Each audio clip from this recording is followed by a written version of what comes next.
ஓம் சாந்தி sister. ஓம் சாந்தி sister. இன்னைக்கு முரளி வந்து 6/6/2024 முரளிக்கான கேள்வி பதில்களை பார்க்கலாம் சிஸ்டர். ஃபர்ஸ்ட் கொஸ்டின், பாபாவின் பார்வை எந்த குழந்தைகள் மேல் படுகிறது, யார் மேல் படுவதில்லை அப்படின்னு பாபா கேக்குறாங்க. அதுக்கு பதில் என்னன்னா, யார் நல்ல நறுமணம் தரும் மலர்களோ, நிறைய முட்களை மலராக கூடிய சேவை செய்யறாங்களோ அவர்களை பார்த்து பார்த்து பாபா மகிழ்ச்சி அடைகிறாராம். அவர்கள் மேல் தான் பாபாவின் பார்வை போகிறது. யாருடைய உள்ளுணர்வு அசுத்தமாக உள்ளதோ, கண்கள் ஏமாற்றுகின்றதோ அவர்கள் மேல் பாபாவின் பார்வை கூட படுவதில்லை. பாபா வந்து குழந்தைகளை வந்து நிறைய மலர்களை உருவாக்குங்கள், அப்போது புத்திசாலி தோட்டக்காரன்னு சொல்லப்படுவீங்க அப்படிங்கிறாங்க பாபா. நீங்க மலராகி நிறைய மலர்களை உருவாக்குங்க அப்படிங்கிறாங்க பாபா. பாபா சொல்றாரு, பாபாவுடைய ஞானம் நம்மளுக்கு இப்ப கிடைச்சிருக்கு. அதே போல அந்த ஞானத்தை தாரணை பண்ணணும். நம்ம பவித்திரமா இருக்கும் போது பாபாவுடைய கண்கள் நம்ம மேல இருக்கும். அவரு வந்து நம்மள சர்வீஸ், அடுத்தவங்களை கூட நீங்க சர்வீஸ் பண்ணி அந்த அளவுக்கு லாக்கா மாத்துங்க அப்படின்னு சொல்றாரு. அதாவது மொக்குன்றாங்க, நீங்க சொல்லிங்க இல்லைங்களா, பூ மொக்குன்னு, அத மலர்களாக மாற்றுங்க அப்படின்றாரு பாபா. அவங்களும் இன்னும் ஞானத்துல அதிகமா அவங்க பாபாவை தெரிஞ்சுட்டு அவங்களும் பாபாவுடைய பவித்திரத்தை, ஞான யோகம் எல்லாத்தையும் தாரணை பண்ணி மலரா மாறணும் அப்படிங்கிறாரு. நெக்ஸ்ட், மலர் தோட்டத்தின் எஜமானன் யார், முள் தோட்டத்தின் எஜமானன் யாருன்னு பாபா சொல்றது என்ன? வந்து எல்லா சென்டர்களிலும் பூக்கள் மற்றும் தோட்டக்காரர்கள் இருக்கிறாங்க. இங்கே தோட்டத்து எஜமானரிடம் வந்து உங்கள் நறுமணத்தை பரப்புறீங்க. நீங்க மலர்களா இருக்கிறீங்க இல்லையா? உங்களுக்கும் தெரியும், பாபாவுக்கும் தெரியும், முள்காட்டின் விதை ரூபமாக ராவணன் இருக்கிறான். மற்றபடி முழு மரத்தின் விதை ஒரே ஒருவர் தான். ஆனால் மலர்களின் தோட்டத்தை முட்களின் காடாக உருவாக்குபவரும் ஒருவர் இருப்பார், அவரே ராவணன். ஆக பாபா வந்து சரியாக சொல்லி கொடுக்கிறார் இல்லையா? தேவதிகள் என்ற பூக்களின் தோட்டத்திற்கு விதை ரூபம் தந்தையா இருக்காரு. நீங்க இப்போது தேவி தேவதையா ஆகிட்டு இருக்கிறீங்க. எஜமானர் கூட பூக்களை பார்க்க இங்கேதான் வர்றாரு. மற்ற அனைவரும் தோட்டக்காரர்களா இருக்கிறாங்க.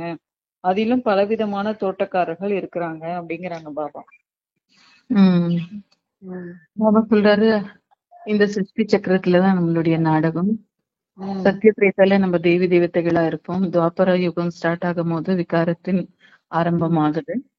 விகாரத்தின் ஆரம்பம் எப்ப ஆகுதோ அது வந்து ராவண ராஜ்யமா மாறி போகுது. எல்லாரும் முற்களாயிடும். யாராலையும் யாருக்கும் வந்து சுகமே கிடையாது. எல்லாரும் பந்தனத்துல இருக்கிறோம். எல்லாரும் ஒரு துக்கம் கொடுக்கறவங்களா இருக்கும். ஆனாலும் இருப்பிலும் பாபா வந்த ஞானத்தை நம்மளுக்கு தெரிவிச்ச பிறகு இங்க அநேக விதமா சென்டர்ஸ், சரண்டர் சிஸ்டர்ஸ் இருக்காங்க. ஞானத்தை தெரிஞ்சவங்க கூட ஞானத்தை, பாபாவுடைய ஞானத்தை சொல்ற லௌகிக்க, அதாவது கிரகஸ்திகளும் இருக்காங்க. எல்லாரும் நம்பர் வாரா இருக்காங்க. ஆனாலும் இந்த முள்காடை மாத்துறதுக்காக பாபா வராரு. சங்கத்துல வந்து நம்மளுக்கு ஞானத்தை தெரிவிக்கும் போதுதான் இது ராவண ராஜ்யம்ன்ற அறிவே நம்மளுக்கு வருது. அப்போ அது வந்து இந்த ராவண ராஜ்யம் முள்காட பூதோட்டமா மாத்துறேன்றாரு. அந்த பூதோட்டமா மாத்துற காரியத்துல நம்ம நறுமணத்தை இது நம்ம எல்லாம் பூவா மாறி பாபாவுடைய காரியத்துல வந்து சயோகம் கொடுக்கணும்னு பாபா சொல்றாரு. அதாவது பவித்திரத்தைய கரைப்பிடிக்கிறதுக்காக நம்ம பாபாவுடைய ஞானத்தை எல்லாருக்கும் சொல்றோம் அப்படின்னு சொல்றாரு. ஏன்னா காடா எதுக்காக இருக்குன்னா விகாரத்தினால தானே காடா மாறி இருக்கு. அது இப்ப பூதோட்டமா மாத்துறேன்றாரு பாபா. தோட்டக்காரர்களுக்கு வந்து எப்படி வரிசை கிரமமான வருமானம் கிடைக்குதுன்னு பாபா கேக்குறாங்க. அந்த தோட்டத்தில வந்து விதவிதமான தோட்டக்காரர்கள் இருக்கிறாங்க இல்லையா? இப்ப இருக்கிற தோட்டங்கள்ல சொல்றாங்க பாபா. சிலருக்கு வந்து 500 ரூபாய் வருமானம் கிடைக்குதாம், சிலருக்கு 1000 ரூபாய் கிடைக்குது, சிலருக்கு 2000 ரூபாய் கிடைக்குது. முகல் கார்டன்ங்கிறது வந்து புதுடெல்லியில பிரசித்தி பெற்ற பெரிய மலர் தோட்டம். தோட்டக்காரர் கண்டிப்பா மிகுந்த புத்திசாலியா இருப்பாராம் அந்த தோட்டத்தை பராமரிக்கிறவரு. அவருடைய ஊதியம் வந்து மிக அதிகமா இருக்கும். இது எல்லைக்கு அப்பாற்பட்ட பெரிய தோட்டமாக இருக்குது. அதிலும் பலவிதமான தோட்டக்காரர்கள் தோட்டத்தை மிக நல்ல அழகுடையதாக உருவாக்குறாங்க, நல்ல பூக்களை வைக்கிறாங்க. அரசு இல்லத்தின் முகல் கார்டன் எவ்வளவு நன்றாக உள்ளது. இது எல்லைக்கு அப்பாற்பட்ட தோட்டமா இருக்குது. தோட்டத்து எஜமானன் ஒருவராதான் இருக்கிறாரு. முள்காட்டின் விதை ராவணன் மற்றும் மலர் தோட்டத்தோட விதை சிவபாபாவா இருக்காரு. அந்த வந்து சொல்றாரு, ம், பூதோட்டம் பாக்குறதுக்கே அழகா இருக்கும். அவ்வளவு வண்ண ம், வண்ணமான பூக்கள் அழகா ம், அது பராமரிச்சிருப்பாங்க. பாபா ம், சொல்றாரு, பாபா வந்து ஞானத்தை தெரிவிக்கும் போது இங்க நம்ம வந்து புருஷார்த்தத்தால நம்பர்வார் ஆகுறோம், ம், தாரணையிலே நம்ம வந்து நம்பர்வார் ஆகுறோம். ம், அப்ப வந்து யாரு பாபாவுடைய ஞானத்தை பரிபூர்ணமா தெரிஞ்சுக்கிறாங்களோ அவங்க எல்லா விதமான சேவைகளும் செய்வாங்க. ம், ஆனா சில பேர் ஒரு சப்ஜெக்ட்ல, இப்ப பாபா வந்து நம்மளுக்கு 4 சப்ஜெக்ட் கொடுத்திருக்காரு: ஞான, ம். யோகா, யோகா, தாரணை, சேவை. தாரணை, சரி. அப்ப இந்த ஒரு சப்ஜெக்ட்ல எந்த மாதிரியான அவங்களுடைய முன்னேற்றம் இருக்குமோ அந்த மாதிரியான முயற்சி தான் அவங்க செய்வாங்க. ம், அப்ப அந்த முயற்சிக்கு ஏற்ற பலனை பாபா கொடுக்குறேன்றாரு. ம், அப்போ யாரு நல்லா முயற்சி பண்றாங்களோ அவங்க எப்பயுமே பாபாவுடைய ம், பார்வையில, அதாவது நசர்ல எப்பயுமே அவங்க இருப்பாங்க. அந்த குழந்தைங்க அவங்க ம், வந்து நல்ல பூதோட்டத்தை கூட உருவாக்குவாங்க. நம்ம எல்லாம் ம், மாலின்றாரு பாபா. ம், இதுல முக்கியமானவர் பிரம்மா பாபாவா இருக்காரு. ம், அதுக்கப்புறம் நம்ம எல்லாம் நம்பர் வாருன்றாரு பாபா. ம், அப்ப இது முள் காடா இருக்கு. இப்ப பாபா வந்துதான் இத பூதோட்டமா மாத்துறாரு. அதுலயும் ம், சிறந்த பூதோட்டம் பாபா டெல்லியில இருக்குன்னு சொல்றாரு. ம், அங்க வந்து ஃப்ளவர் ஷோ எல்லாமே கூட நடக்கும். ம். பாபா வந்து இன்னைக்கு நம்ம எல்லாரையுமே வந்து ஆத்மாக்களை பூவோட பாபா வந்து மேட்ச் பண்ணி சொல்லிட்டு இருக்காரு மேட்ச் பண்ணி முரளியில. தோட்டம், பூவு பத்தி தான் பாபா எனக்கு ஃபுல்லாவே சொல்லியிருக்காங்க. சரி. ம், ஏன்னா இப்போ பாபா சொல்றது கோவப்படக்கூடாது, உங்களுக்குள்ள லோகம் ம், இருக்கக்கூடாது அப்படின்னா நம்ம பூ இப்போ கடவுளுக்கு ம், கூட கோவில்ல பார்த்தோம்னா பூக்களை தானே அர்ப்பணம் செய்றோம். ம், அப்ப பூவா மாறணும், அதுலயும் நறுமணம் உள்ள பூவா மாறணும்ன்றாரு பாபா. ம். வேறவங்களுக்கு ஆமா. கூட நம்ம வந்து பாப் ம், சமான், ஆப் ம், சமான் இந்த மாதிரியே நீங்க மாத்தணும், ஞான பூர்ணரா நீங்க மாத்தணும்ன்றாரு பாபா. ம். அதுலயும் வந்து வருமானமும் வந்து 500, 1000, 2000 கிடைக்கிற மாதிரி நமக்கு ம். வந்து நம்ம செய்யற முயற்சிக்கு தகுந்த வருமானம் கிடைக்கும் அப்படிங்கிறாங்க பாபா. ஆமா. ம், ஏன்னா சில ம், பேர் பேருக்காக செய்வாங்க, கடமைக்காக ம், செய்வாங்க. ஆனா ம், பாபா என்றாரு முழு மனதால செய்யணும். ம், பாபாக்கு நீங்க ஆக்ஞாக்காரியா இருக்கணும். ஆமா, பரமாத்மா பாபா எனக்கு கொடுத்திருக்கிற கட்டளை. ம், அப்ப அந்த சரண்டர்னஸ் வரணும். நீங்களும் ம், பரிபூர்ணமா எல்லாம் தெரிஞ்சிருக்கணும். ம், அப்ப அதுக்கு தகுந்த கூலி உங்களுக்கு கிடைக்கும்ன்றாரு. ம். தோட்டத்தை உருவாக்கும் தோட்டக்காரர்கள் எப்படி விதவிதமா இருக்காங்க, தோட்டக்காரர்களும் விதவிதமா இருக்காங்களாம். அதுக்கு பாபா ம். என்ன பதில் சொல்றாங்கன்னா, தோட்டக்காரர்கள் கூட விதவிதமாக இருக்கிறாங்க. எப்படி தோட்டத்தை சிறியதாகவோ பெரியதாகவோ உருவாக்கி இருக்கிறாங்கன்னு என்று தோட்டத்து எஜமானர் வந்து தோட்டக்காரர்களையும் பார்க்கிறாராம். எப்படிப்பட்ட மலர்களாக இருக்கிறாங்க என்பதையும் கவனத்துல கொண்டுட்டு வர்றாரு. சில நேரம் மிக நல்ல நல்ல தோட்டக்காரர்கள் வர்றாங்க. அவர்கள் தோட்டத்து மலர்களின் அலங்காரம் கூட மிக நன்றாக இருக்குதாம். அப்போது தோட்டத்து எஜமானருக்கு மகிழ்ச்சி ஏற்படுது. ஆகா, இவர் மிக நல்ல தோட்டக்காரரா இருக்கிறாரு, நல்ல மலர்களை கொண்டு வந்திருக்கிறாரு, இவர் எல்லைக்கு அப்பாற்பட்ட தந்தை மற்றும் அவருடையது எல்லையற்ற விஷயங்கள் ஆகும் அப்படிங்கிறாங்க பாபா. பாபா இங்க வந்து சென்டர்ஸ்ல உம் இன்சார்ஜ் சிஸ்டர்ஸ்க்காக ஆமா. பேசுறாரு. உம் பாபா சொல்றாரு, இன்சார்ஜ்ல இருக்கிற சிஸ்டர்ஸ்ங்க நல்லபடியா அவங்க உம் எல்லாமே கம்ப்ளீட்டா பாபாவை உம் தெரிவிக்கிற குழந்தைங்களா இருந்தா கண்டிப்பா உம் பிரம்ம பாபா எப்படி யக்ஞத்துல சேவை பண்ணாங்களோ அதே மாதிரி அந்த சரண்டர் சிஸ்டர்ஸ் யாரு அங்கேயும் உம் இன்சார்ஜா இருக்காங்களோ அவங்க உம் கூட அதே போல ஒரு ஆஹ் உம் இத ஒரு அந்த என்ன சொல்லுவோம், அந்த சென்டரை உருவாக்குவாங்க. உம் இப்ப அங்க யாரெல்லாம் வராங்களோ அவங்களுக்கு அதே அன்பை காற்றி நிமித்த பவனத்துல இருந்து உம் யக்ஞத்துல நல்ல ஒரு வாத்தாவரணம்னு சொல்லுவோம் இல்லைங்களா, அந்த உம் மாதிரியான ஒரு நல்ல இதை அவங்க உருவாக்குவாங்க. ஆமா. அதனால நிமித்தர் எப்பவுமே பிரம்ம பாபா போலவே இருக்கணும், யாரெல்லாம் உம் சென்டர் இருக்காங்களோ. நல்ல அப்ப அங்க தோட்டக்காரர்களா வந்து இருக்கணுங்கிறாங்க நல்ல பாபா. நல்ல உம் பூத்தோட்டம் உருவாகும்ன்றாரு பாபா. உருவாகும். உம் ஏன்னா அவங்க வந்து இன்சார்ஜா இருந்தாலும் அவங்களும் மனிதர்கள் இல்லைங்களா. உம் அப்ப உம் அவங்க கூட தன்னுடைய சுபாவத்துக்கு சில நேரத்துல பலகீனத்துக்கு உள்ளாவாங்க. உம் அதனால அந்த போல எந்த ஒரு செயலும் இல்லாத கம்ப்ளீட் சரண்டரன்ஸ் இருக்கும் போது உம் அவங்களால வந்து நல்ல ஒரு பூதோட்டத்தை உருவாக்கி காட்ட முடியும்ன்றாரு பாபா. உம் ஆமா. சிலருக்கு அந்த நேரம் மட்டும் ஏன் சுடுகாட்டு வைராக்கியம் வருது அப்படிங்கிறாங்க பாபா. சிலருடைய பார்வை வந்து காம விகாரம் நிறைந்ததா இருக்குதாம். மற்றும் சிலருடைய பார்வை பாதியளவு காம விகாரத்துடன் இருக்குதுன்னு பாபா இரவிலும் கூட அந்த இரவு வகுப்புல புரிய வச்சிருக்காரு. சிலர் புதிய புதிய குழந்தைகளாகவும் வர்றாங்க. அவர்கள் முதல்ல நன்றாக இருக்கிறாங்க, விகாரத்துல ஒருபோதும் செல்ல மாட்டோம், தூய்மையா இருப்போம்னு நினைக்கிறாங்களாம். அந்த நேரம் மட்டும்தான் அவங்களுக்கு சுடுகாட்டு வைராக்கியம் வருது. பிறகு வீட்டிற்கு சென்றதும் மோசமாகி விடுகின்றனர், அவர்களுடைய பார்வை அசுத்தமாயிடுது அப்படிங்கிறாங்க பாபா. அதாவது பாபா ஞானத்தை தெரிஞ்சுக்கும் போது, அது பாபா சொல்லும் போது அவங்களுக்கு பாபாவுடைய முரளியில அந்த வார்த்தைங்க டச்சிங் ஆயிட்டே இருக்கும். அவங்க கிளாஸ் கேட்கும் போது, இல்ல முரளியை படிக்கிற இடத்துல அந்த வைராகியம் வந்து அவங்களுக்குள்ள ஏற்படும். இல்ல இது தவறு, இது நம்ம செய்யக்கூடாதுன்ற பச்சாதாபம் கூட அவங்களுக்குள்ள இருக்கும். ஆனா அவங்கள கம்ப்ளீட் அவங்களுக்குள்ள சரண்டரன்ஸ் இருக்காது. அதனால வந்து அவங்க சொல்றாங்களே பாதி செத்தவங்களா இருப்பாங்க. அதாவது வைராகியம் கூட அவங்கள பாதிதான் இருக்கும், கம்ப்ளீட் வைராகியா இருக்க மாட்டாங்க. அப்ப அவங்க திரும்பி அந்த தேகத்தை பார்க்கும் போது, இல்ல உடலுக்கான சம்பந்தங்கள் அவங்களுக்கு ஞாபகம் வரும்போது திரும்பி அவங்க விகாரத்துல விழுந்துடுறாங்க. அதனால அவங்களதே ஆன அந்த ஒரு குறைபாடால அவங்களால வந்து பவித்திரத்தையே வந்து கம்ப்ளீட்டா தாரணை பண்ண முடியறது இல்லைங்கிறாரு பாபா. நெக்ஸ்ட் சிஸ்டர், தோட்டத்து எஜமானனிடம் தோட்டக்காரர்கள் எப்படிப்பட்ட விஷயங்களை காதுல சென்று சொல்றாங்க அப்படிங்கிறாங்க பாபா. அதுக்கு என்னன்னா, பாபா வந்து இவர் மிகவும் நல்ல மலரா இருக்கிறாருன்னு, நல்ல நல்ல பூக்கள்னு நினைச்சு தோட்டத்து எஜமானர்னா கொண்டு வர்றாங்களாம். இவர் இப்படிப்பட்ட மலரா இருக்கிறாருன்னு சில தோட்டக்காரர்கள் பாபாவின் காதுல போய் சொல்றாங்க. தோட்டக்காரர்கள் என்றால் கண்டிப்பாக சொல்லுவாங்க இல்லையா, பாபா உள் மனதை அறிபவருங்கிறதுலாம் கிடையாது. தோட்டக்காரர் ஒவ்வொருவருடைய நடத்தையும் சொல்றாரு. பாபா வந்து இவருடைய பார்வை நன்றாக இல்லை, இவருடைய நடத்தை ராயலாக இல்லை, இவர் 10-20% மாறியிருக்கிறார்.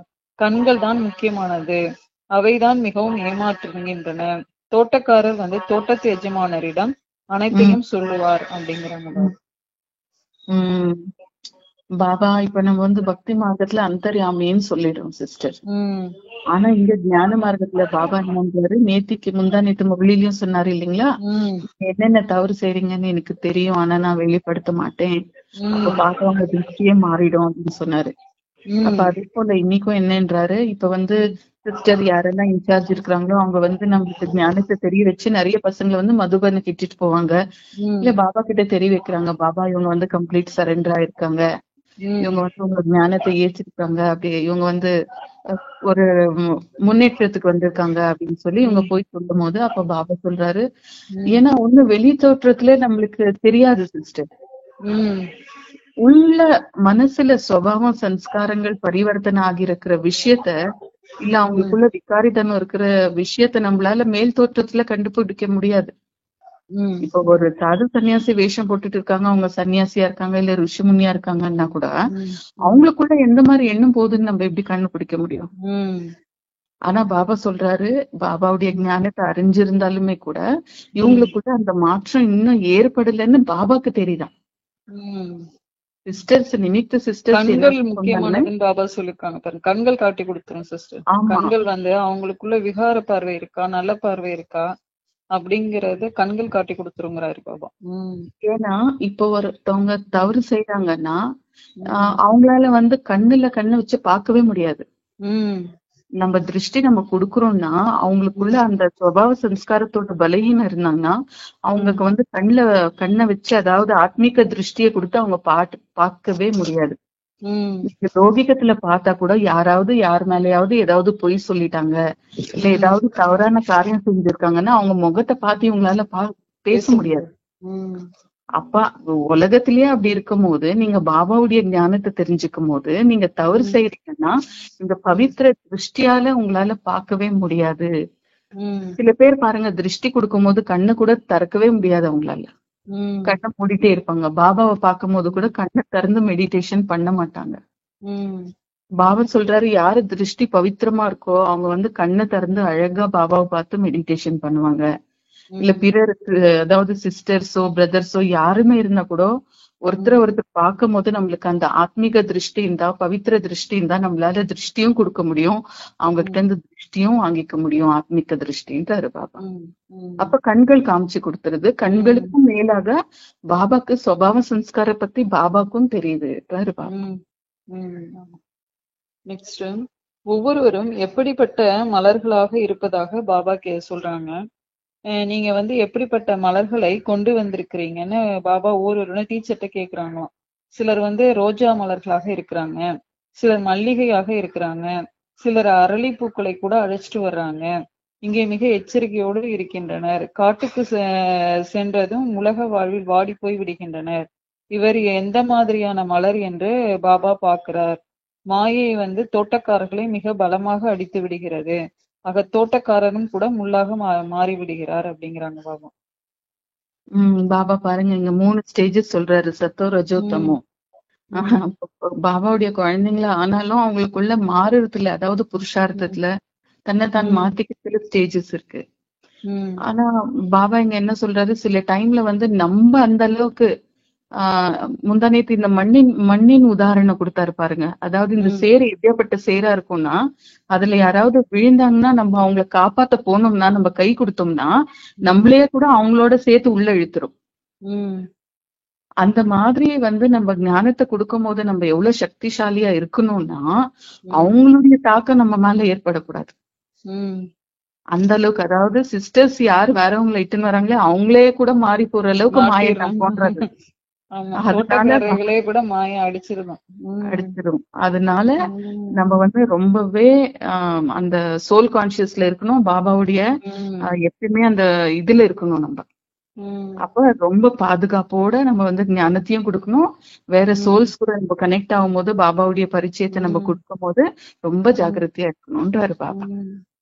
நிறைய இடத்துல நடக்குது சிஸ்டர். தோட்டக்காரர் பாபா சொல்றது வந்து தோட்டக்காரர் அதுல ஆக்சுவலி பார்க்க போனா சிஸ்டர், அதுல ஆழமான அர்த்தம் எங்க இருக்குன்னு அடங்கி இருக்குன்னா, நம்ம சொல்றோம் இவங்க வந்து அவங்களுக்கு ஞானத்தை கொடுக்க போனாங்க ஆனா இவங்களே மாறிட்டாங்கன்னு. அங்க என்ன ஆகுதுன்னா நம்மளோட ஒரு பலகீனம் வெளிப்படுது, அதை நம்ம யாருமே பாக்குறது கிடையாது. அப்ப நம்ம ஸ்ட்ராங்கா இருந்தா அவங்கதான் சேஞ்ச் ஆகணும். பாபா நம்ம கூட இருக்காரு, நம்ம கூட 100% பியூரிட்டி இருக்கு, நான் வந்து ஞான யோகம் தாரண சேவையில எல்லாம் கரெக்டா இருக்கிறேன்னா அப்ப பாபாவுடைய எக்ஸ்ட்ரா ஃபோர்ஸ் கிடைக்கும் நம்மள வந்து அவங்கள மாத்துறதுக்காக. ஆனா நம்மளே வந்து அவங்களுடைய பிரபாவத்துல வரோம்னா இங்க எங்கேயாவது நம்மளே வீக்கா இருக்கும், அதை செக் பண்ணிக்கணும், சேஞ்ச் பண்ணிக்கணும்ன்ற பாபா. ஏன்னா நம்ம எல்லாம் புருஷார்த்தி தான், சோ செக் அண்ட் சேஞ்ச், வீழ்ந்துடாதீங்க அவங்க கூட சேர்ந்துன்றாரு பாபா. நெக்ஸ்ட், யாரு ஆவதற்கு பதிலாக யாராக ஆகக்கூடாதுன்னு பாபா சொல்றாங்க. அதுக்கு பதில் என்னன்னா, தோட்டத்து எஜமானர் வர்றாருன்னா முதல்ல வந்து தோட்டத்தை பாக்குறாரு, பிறகு பாபா வந்து மலர்களை அலங்காரம் செய்யறாரு. குழந்தைகளை எச்சரிக்கையோட இருங்க, குறைகளை நீக்கிக்கிட்டே போங்க, இல்லைன்னா பிறகு மிகவும் பச்சாதாபப்பட வேண்டியதா இருக்கும். பாபா லட்சுமி நாராயணனாக ஆக்க வந்திருக்கிறாரு, அதற்கு பதிலா நாம் வேலைக்காரர்களாக ஆகலாமா என்ன, நாம் அவ்வளவு உயர்ந்தவர்களாக ஆக தகுதியானவர் ஆகின்றோமா என்று தன்னைத்தானே சோதனை செய்யணும். முள்காட்டின் விதையாக ராவணன் இருக்கிறாரு, மலர் தோட்டத்தின் விதையாக ராமர் இருக்கிறாரு அப்படின்னு நீங்க தெரிஞ்சிருக்கிறீங்க. இந்த அனைத்து விஷயங்களையும் பாபா தான் சொல்றாரு. ஆனாலும் பாபா பள்ளி படிப்பை மகிமை செய்யறாரு, படிப்பு நல்லதா இருக்கு அப்படிங்கிறாங்க பாபா. கண்டிப்பா. ஏன்னா இப்ப நம்ம உணர்ந்திருக்கிறோம், நம்ம 63 ஜென்மமா ராவண ராஜ்யத்துலதான் இருந்திருக்கோம். இப்ப நம்ம ராமராஜ்யத்துக்கு போகிறதுக்கான தகுதியே நம்மளுக்குள்ள நம்ம ஏற்படுத்திட்டு இருக்கோம் இந்த படிப்பின் மூலியமாக. அப்ப பாபா சொல்றாரு, எப்ப நீங்க பிறந்தீங்களோ பிராமண ஜீவனத்துல, அதாவது உங்களுக்கு நான் தான் தகப்பன்னு தெரிஞ்சதோ அப்பவே உங்களுக்கு பியூரிட்டியான ஜென்மம், ஒரு புது ஜென்மத்துக்குள்ள நீங்க வரீங்க. அப்போ உங்க ஆச்சார விசாரம், அதாவது ஸ்ரீமத்தின் ஆதாரத்துலதான் எல்லாமே இருக்கணும். ஆனா இது தெரிஞ்சு கூட நீங்க வீறீங்கன்னா லட்சுமி நாராயண பதவி எப்படி கிடைக்கும்? அப்ப நம்ம தெரிஞ்சு தவறு செய்யறவங்களா ஆயிடுறோம் இல்லைங்களா? இப்போ நம்ம வந்து ஒரு வியாதி இருக்குன்னா நம்ம டாக்டர் கிட்ட போறோம்னா, ஒரு நாட்டி வைத்தியர்கிட்ட போறோம்னா அவர் சொல்றாரு, பாருங்க இதெல்லாம் சாப்பிட்டா உங்க உடம்புக்கு ஒத்துக்காது, இத சாப்பிட்டீங்கன்னா உங்களுக்கு தான் வந்து பிரச்சனை வரும், இன்னும் வேற பிரச்சனைங்க வந்துரும்னு சொல்றாரு. அப்ப நம்ம அந்த சாப்பாட்டுல எவ்வளவு வந்து கவனம் செலுத்துறோம், இன்னும் உடல் நல்ல கெட்டு போகும் அப்படின்னு சொல்லிட்டு. அப்ப பாபா சொல்றாரு, நீங்க இவ்வளவு நாளும் எங்க இருந்தீங்க? ராவண ராஜ்யத்துக்குள்ள இருந்தீங்க. இப்ப ராமராஜ்யத்துக்கு வரீங்கன்னா தேகாபிமானத்தை விடணும், தேகத்துக்கு சம்பந்தப்பட்ட சம்பந்தத்தை மறக்கணும், ஆத்மாபிமானி ஆகணும், நீங்க யோகா பண்ணணும், எல்லாரையும் ஆத்மிக திருஷ்டியில பாக்கணும்னு பாபா வந்து நம்மளுக்கு ஸ்ரீமத் கொடுக்குறாரு. அப்ப ஸ்ரீமத்தை மீறியும் நம்மளால தப்பு நடக்குதுன்னா, தப்பு நடந்து மன்னிப்பு கேட்டு முன்னு போறோம்னா நம்ம பதவி கண்டிப்பா அங்க வந்து உயர்ந்த பதவி ஆகாது. ஆனாலும் நம்மளால தப்பு ஆவாதபடி எச்சரிக்கையா நம்ம முன் செல்வதுதான் ஜாகிரதை அப்படின்றாரு பாபா. ஜாகிரதையா நடுங்க, தெரியுது தவறு ஆகும்னு எச்சரிக்கையா இருக்காத வீரோம்னா கண்டிப்பா அந்த பலன் நம்ம அனுபவிச்சு ஆகணும், பதவி கம்மி ஆயிடும் ரொம்ப அப்படின்னு. நெக்ஸ்ட், ஞானம் எப்படிப்பட்ட கதைகளாக இருப்பதாக பாபா சொல்றாங்க. பக்தி மார்க்கத்துல வந்து சத்யநாராயணனுடைய கதையை கேட்கிறோம். ஒவ்வொரு மாதமும் பிராமணனை அழைக்கின்றனர், பிராமணன் வந்து கீதையை சொல்றாரு. இன்றைக்கோ கீதையை அனைவருமே சொல்றாங்க. உண்மையான பிராமணர்கள் யாருமே இல்ல. நீங்களோ சத்தியமான பிராமணர்கள், சத்தியமான தந்தையின் குழந்தைங்களா இருக்கிறீங்க. நீங்கள் உண்மையிலும் உண்மையான கதையை சொல்றீங்க. சத்தியநாராயணனுடைய கதையாகவும் இருக்குது, அமர கதையாகவும் இருக்குது, மூன்றாம் கண்ணின் கதையாகவும் இது இருக்குது. பகவானுடைய மகா வாக்கியம், நான் உங்களை ராஜாவுக்கெல்லாம் ராஜா ஆக்குறேன். அந்த மனிதர்கள் கீதையை சொல்லிக் கொண்டே வர்றாங்க. பிறகு யார் ராஜா ஆனார்? நான் உங்களை ராஜாவுக்கெல்லாம் ராஜாவா ஆக்குறேன், நானும் அப்படி ஆக மாட்டேன்னு சொல்லக்கூடியவர் யாருமே இல்லை அப்படிங்கிறாங்க. பாபா சொல்றாரு, உலகத்துல இருக்கிற பிராமணர்களுக்கும் உங்களுக்கும் நிறைய வித்தியாசம் இருக்கு. அவங்க வம்சாவளி பிராமணர், வழிபாடால வர பிராமணர்கள். ஆனா நீங்க முக்க வம்சாவளி பிராமணர், அவங்க குக்க வம்சாவளி பிறப்பால பிராமணர்கள் என்றார். ஆனா சத்தியமான பிராமணர்கள் நீங்க தான்.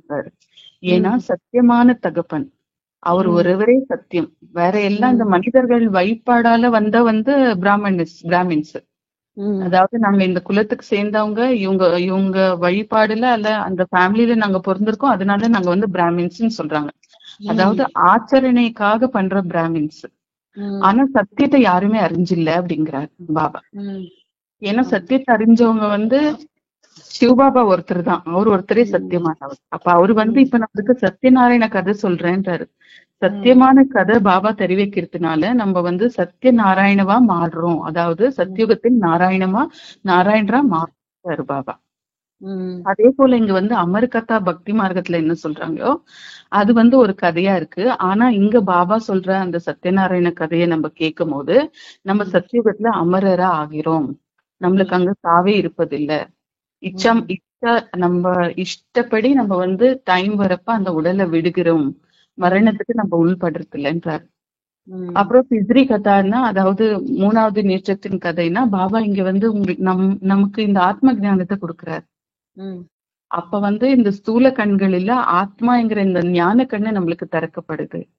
அப்ப இந்த 3 கதையுடைய சத்தியத்தை அறிந்த குழந்தைங்க நீங்க தான் சத்தியமான பிராமின்ஸ்ன்றாரு பாபா. பிரம்ம ஆச்சரிய பண்ற பிராமணர்கள் நீங்கதான். பிரம்ம பாபா என்னென்ன செய்து காட்டியிருக்காரோ அதன்படி நடக்கிற குழந்தைங்க நம்ம தான் அப்படின்னு பாபா சொல்றோம். தோட்டக்காரர்கள் எந்த மாதிரி தோட்டங்களை உருவாக்குவதாக பாபா சொல்றாங்க. நான் எப்படிப்பட்ட மலர், எப்படிப்பட்ட தோட்டக்காரன்னு ஒவ்வொருவரும் மனதிடம் கேட்கணும். குழந்தைகள் ஞான சிந்தனை விஷார் சாகர் செய்யணும். தோட்டக்காரர் கூட விதவிதமாக இருக்கிறாங்க. சில நல்ல தோட்டக்காரர்களும் வர்றாங்க. அவர்களுடையது பெரிய நல்ல தோட்டமாக இருக்கும். நல்ல தோட்டக்காரர் என்றால் தோட்டத்தையும் நல்லதாக உருவாக்குவாரு. நல்ல நல்ல பூக்களை பாபாவிடம் கொண்டு வர்றாரு. அதை பார்த்து மன மகிழ்ச்சி அடையுது. சிலர் சாதாரண பூக்களை கொண்டு வர்றாங்க. இவர்கள் என்னென்ன பதவி அடைவாங்கன்னு தோட்டத்து எஜமானர் புரிந்து கொள்றாரு அப்படிங்கிறாங்க. பழமொழி கூட இருக்கு இல்ல சிஸ்டர், தாயை போல நூலை போல செயல். அந்த மாதிரி பாபா சொல்றாரு, யாரு சென்டருக்கு இன்சார்ஜா இருப்பீங்களோ நீங்க ஃபர்ஸ்ட் சுவபரிவர்த்தன் ஆகணும். இப்ப நானே எனக்குள்ள எல்லா மாற்றமும் இல்ல, நானே பாக்ஸமான் இல்லைன்னா நான் உருவாக்குற தோட்டம் எப்படி இருக்கும்? அதே போல ஒரு வீட தாய் தகப்பன் இருந்தா அவங்களே கரெக்டா எல்லாமே ஃபாலோ பண்ணலன்னா குழந்தைங்க எப்படி இருப்பாங்க? அந்த போல சிஸ்டர் இன்சார்ஜ் கூட அந்த ரெஸ்பான்சிபிலிட்டி இருக்கு. பாபாவோட சென்டருக்கு அவங்க நிமித்தமா இருப்பாங்க. அப்ப அவங்க எல்லாமே கம்ப்ளீட்டா பாபாவை ரிஃப்ளெக்ட் பண்ற அளவுக்கு இருக்கணும். அப்ப அந்த அளவுக்கான அழகான பூதோட்டம் அங்க உருவாகும். இப்ப அவங்களுக்குள்ளவே அந்த தாரணை கம்மியா இருந்துச்சுன்னா அப்புறம் எந்த மாதிரியான பூதோட்டம் அங்க உருவாகும்? ஆகாது இல்லைங்களா? அதனால ஃபர்ஸ்ட் நம்ம பாபாவுடைய ஞான தாரண சேவை எல்லாத்துலயும் நம்ம கம்ப்ளீட்டா இருக்கிறப்போ பாபாவுடைய சக்தி கிடைக்கும், சகாஷ் கிடைக்கும். அதன் மூலியமாக ஒரு நல்ல பூதோட்டம் அங்க உருவாகும்ன்றாரு பாபா. அதனால நம்மளுக்குள்ள நம்ம ஃபர்ஸ்ட் செக் பண்ணணும்.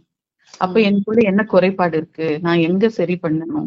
எப்ப நம்ம தவிர நம்மளே உணர்லையோ அப்ப அங்க ஒரு நல்ல தோட்டத்தை நம்ம உருவாக்கவே முடியாது. ஏன்னா குறைபாடோதான் நான் முன்னுக்கு செல்றேன்னா என்னால ஒரு நிறைவான தோட்டத்தை உருவாக்க முடியாது. ஆமா. நெக்ஸ்ட், எந்த மாதிரி மலர்களின் மீது பாபாவின் பார்வை கூட படுவதில்லை அப்படிங்கிறாங்க பாபா. சிலர் மலராக மாற விரும்புவதே இல்லையா, முல்லைதான் விரும்புறாங்க. அவர்களின் கண்களுடைய உள்ளுணர்வு மிக அசுத்தமா இருக்குது. இங்கே வந்ததும் கூட அவர்களுக்குள் நறுமணம் ஏற்படுறதே இல்லை. எனக்கு முன்னால் மலர்கள் அமர்ந்தால் நன்றாக இருக்கும்னு தோட்டத்து எஜமானர் விரும்புறாரு. அவர்களை பார்த்து மகிழ்ச்சி அடைகிறேன் என்கிறார். இவர்களுடைய உள்ளுணர்வு எப்படி விகாரமானதாக இருக்குதுன்னு பாக்குறேன். ஆக அவர்கள் மீது என் பார்வை கூட படுவதில்லைன்னு பாபா சொல்றாங்க. பாபா வந்து பவித்ர சாகரம், பவித்திரத்தையும் சாகரன்றாரு பாபா. என்ன போல ஒரு பியூரிட்டி யாருக்குமே இல்ல. அதனால நான் வந்து இப்ப நீங்க எல்லாம் என்னுடைய குழந்தைங்கன்னா உங்களுக்குள்ள கூட அந்த பியூரிட்டி இருக்கணும்ன்றாரு பாபா. இல்லைன்னா நம்ம சூக்ஷ்ம வத்தனத்தை தாண்டி பரந்தாமத்துக்கு போகவே முடியாது. அதுக்காக தான் பாபா வந்து இந்த சங்கம யுகத்துல பவித்திரத்தையோட மகத்துவத்தை பாபா நம்மளுக்கு இப்ப சொல்லி கொடுக்குறாரு. அப்ப சென்டர்ஸ்க்கு வந்தா கூட சில பேர் எப்படி இருக்காங்கன்னா, பாபா முரளியில எப்பயாவது சொல்லுவாரு, அஜாமில் அந்த மாதிரியான பாவியை கூட மாற்றதான் நான் வந்திருக்கேன். அதாவது பாவத்திலேயே அதிகமான பாவம் செய்தவர் தான் அவரு. அப்ப அந்த மாதிரி பாவம் எண்ணம் உள்ளவங்களை கூட மாற்றுறதுக்காக தான் நான் வந்திருக்கேன்.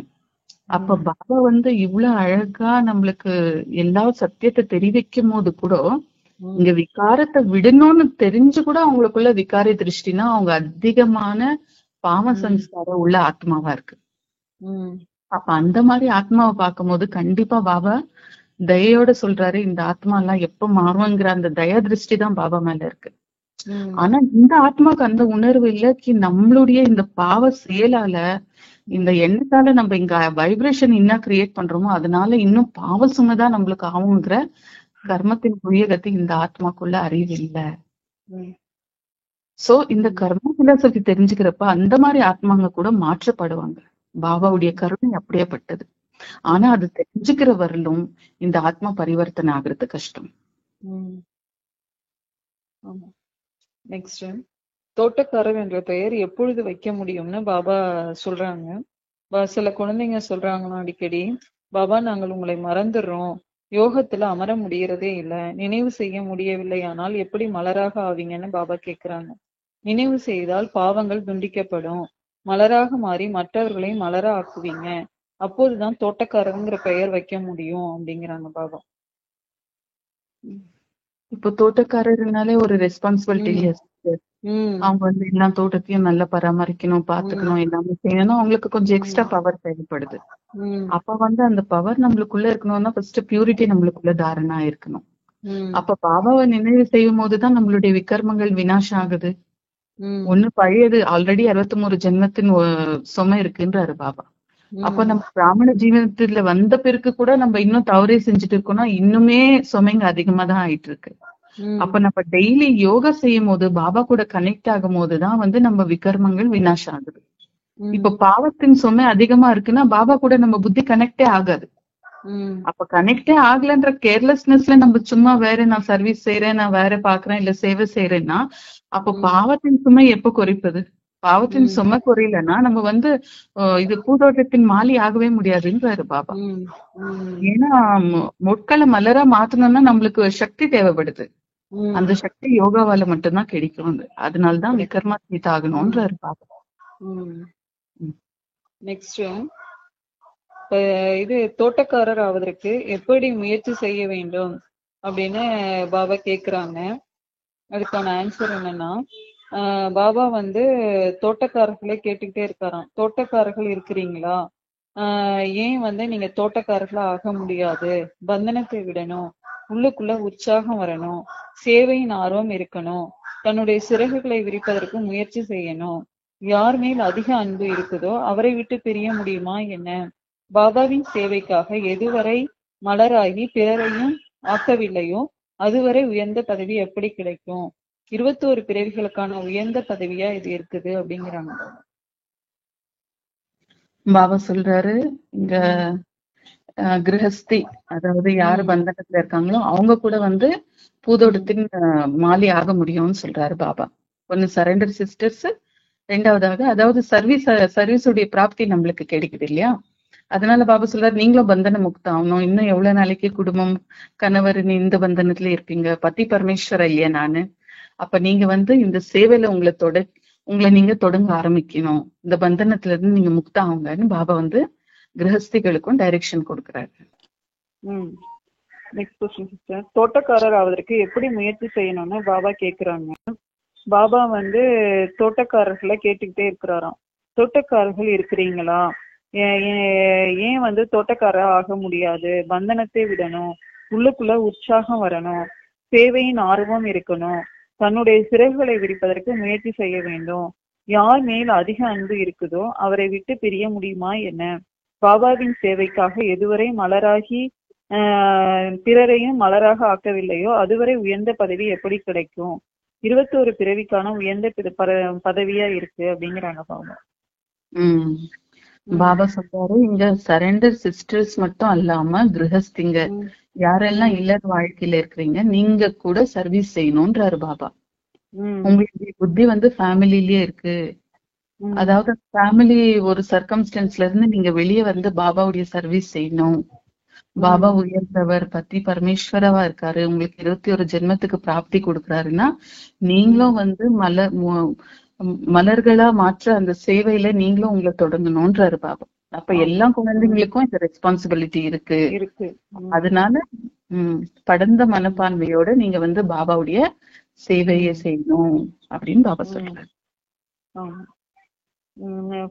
அடுத்தது, முயற்சியின் அடிப்படையில் எப்படிப்பட்ட பதவிகள் கல்ப கல்பத்திற்கும் கிடைக்கும்னு பாபா சொல்றாங்க. இதுக்கு என்னன்னா, மகாராஜாக்கள், ராஜாக்கள், பெரிய பெரிய செல்வந்தர்கள்லாம் இருக்கிறாங்க. பிறகு வரிசை கிரமமாக குறைவான செல்வந்தர்களும் இருக்கிறாங்க, பிரஜைகளும் இருக்கிறாங்க. இப்போது நாம் என்ன ஆவோம்? யார் இப்போது முயற்சி செய்வார்களோ அவர்கள் கல்ப கல்பத்திற்கும் இப்படி ஆவாங்க. இப்போது முழுமையான சக்தி கொடுத்து முயற்சி செய்யணும். நரனிலிருந்து நாராயணனா ஆகணும். யார் நல்ல முயற்சியாளர்களோ அவர்கள் நடைமுறையில கொண்டு வந்துருவாங்க. தினசரி வருமானம் மற்றும் நஷ்டத்தை பார்க்கணும். இது 12 மாதத்துக்கான விஷயம் அல்ல. தினமும் தன்னுடைய லாப நஷ்ட கணக்கை பார்க்கணும், நஷ்டத்தை ஏற்படுத்த கூடாது அப்படிங்கிறாங்க பாபா. பாபா சொல்றாரு, 3வது பிரிவினர் ஆயிடுவீங்கிறாங்க.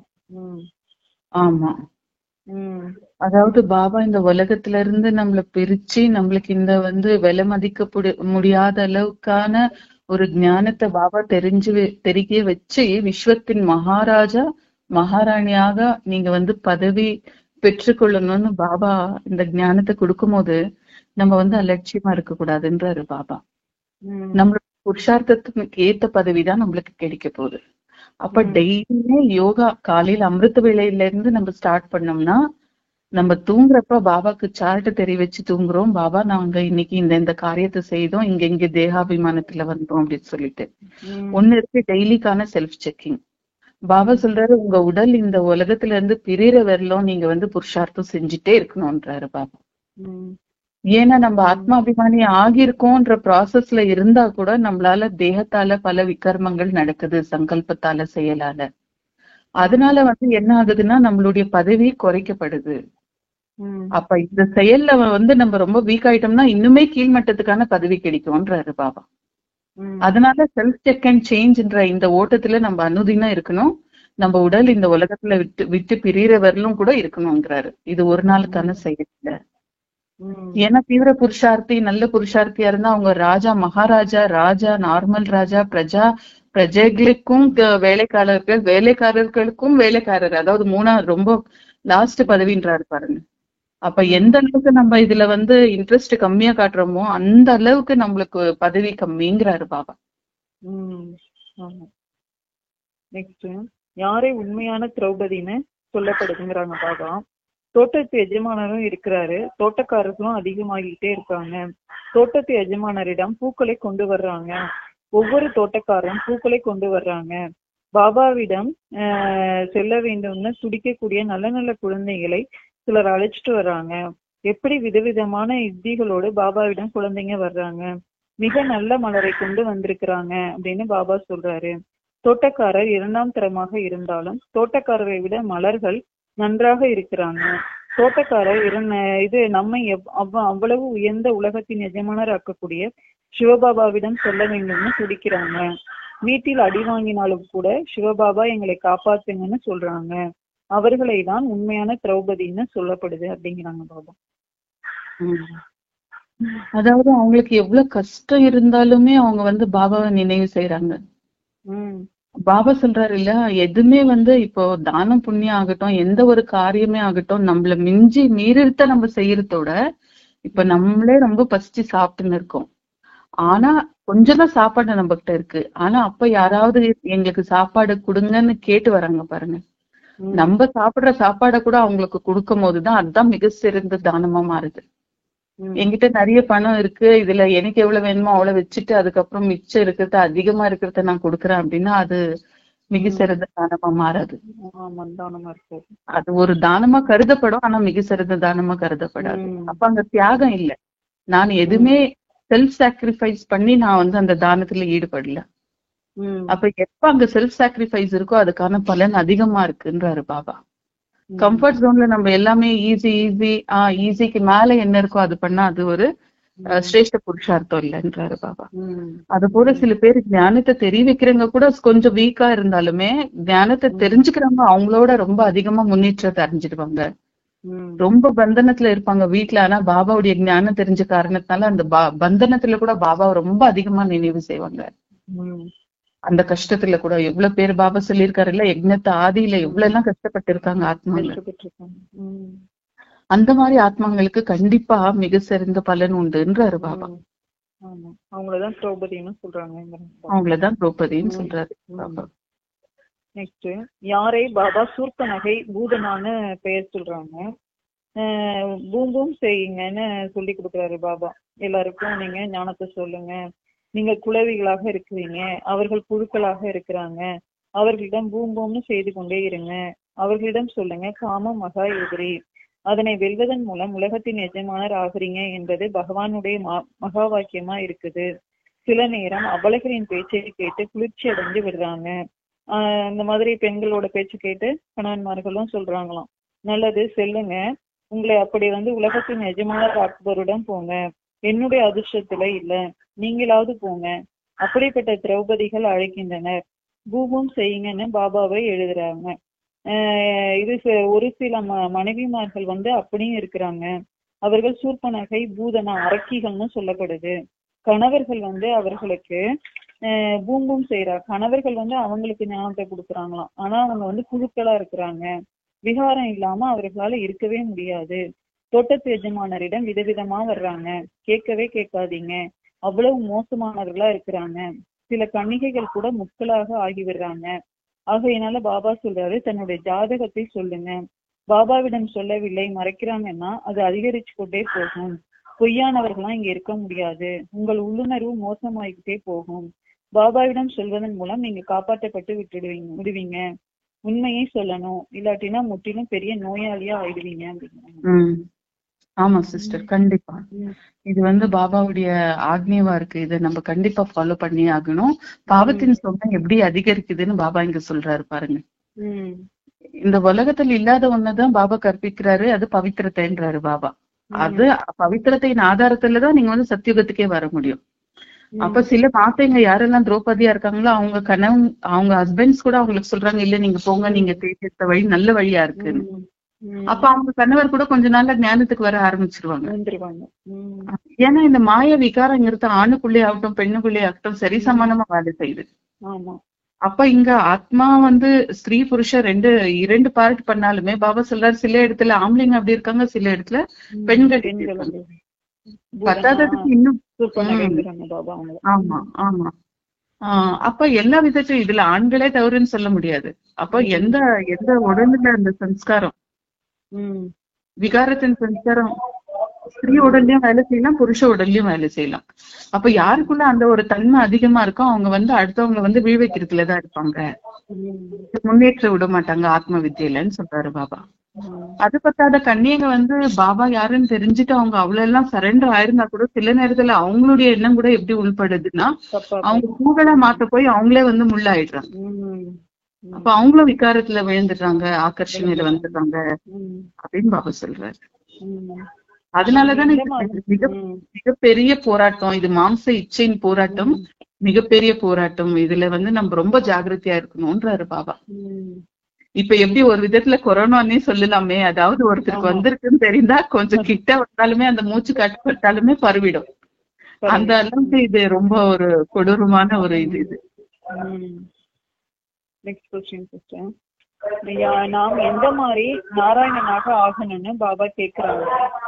அதுக்கு வந்து என்ன ஆன்சர்னா, யார் விகாரி ஆகுறாங்களோ அவருடைய முகம் கருப்பாக ஆகிடுதுன்னு பாபா சொல்றாரு. தூய்மையற்றவர் என்றால் கருப்பு முகம். கிருஷ்ணரை கூட ஷியாம் சுந்தர்னு சொல்றாங்க. கிருஷ்ணரை கருப்பாக ஆக்கிட்டாங்க. ராமரை வந்து நாராயணனாக கூட கருப்பாக காட்டுறாங்க. அர்த்தம் எதுவுமே புரிஞ்சுக்கிறதே இல்ல. உங்களிடம் உள்ள நாராயணன் சித்திரம் வெண்மையாக இருக்கு. இது உங்களுடைய குறிக்கோளா இருக்கு. நீங்கள் கருப்பு நாராயணன் ஆகக்கூடாது.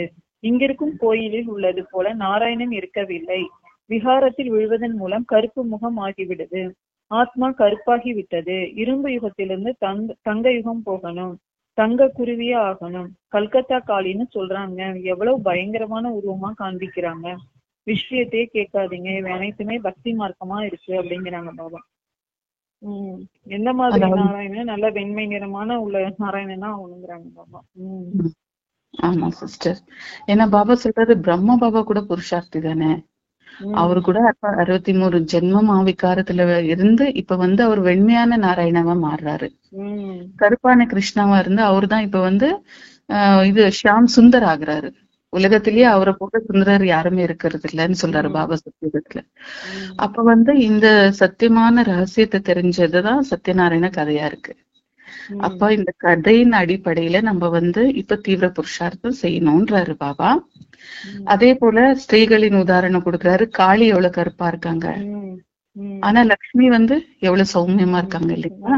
அதே போல நல்லா இருக்காங்க, அழகா இருப்பாங்க, சௌமியமா சாந்த ஸ்வரூபியா இருப்பாங்க. ஆனா காளி வந்து எல்லா துர்குணங்களையும் சம்ஹாரம் பண்றாங்க.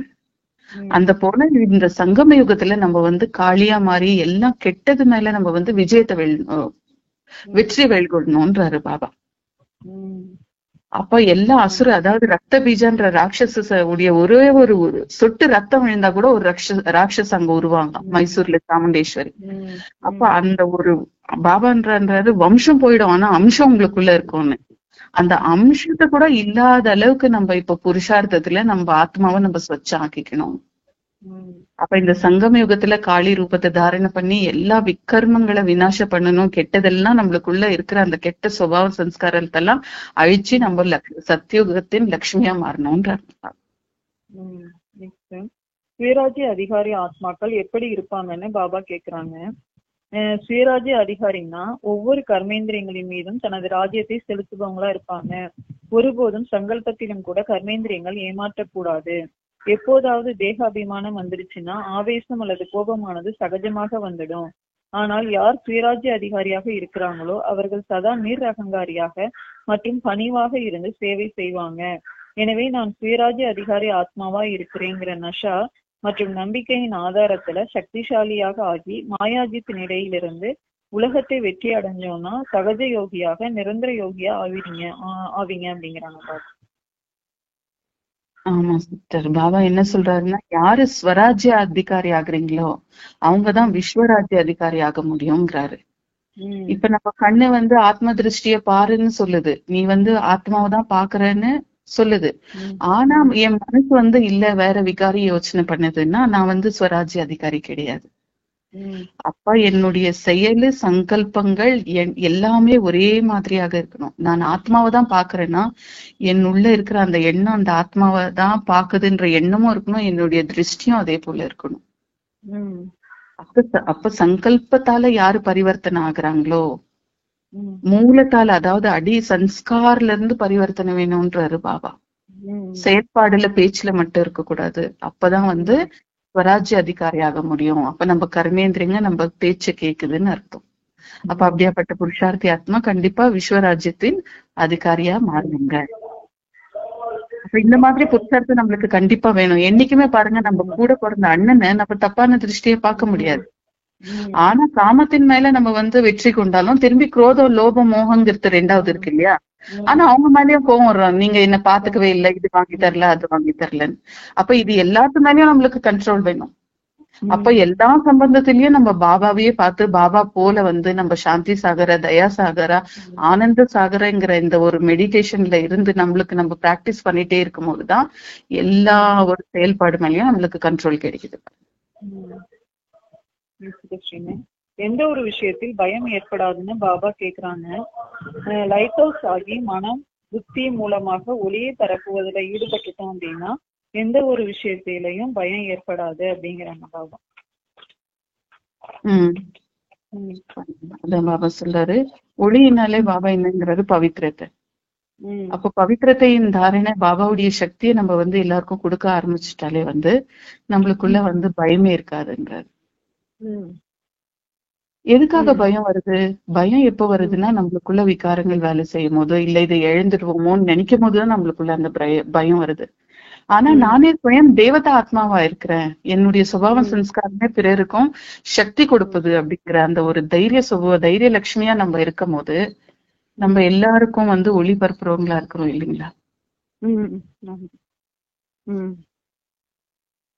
அப்போ பவித்திரதா நம்மளுக்குள்ள தாரணா இருந்தா, நம்ம பவித்திரத்தின் சக்தியின் தேவியா இருந்தா அப்ப சீத்தலா தேவியா இருக்கும், தைரியம் நம்மளுக்குள்ள இருக்கும், கர்மேந்திரம் நம்மளுக்கு வசமா இருக்கும், கர்மேந்திர ஜீதா இருப்போம் நம்ம.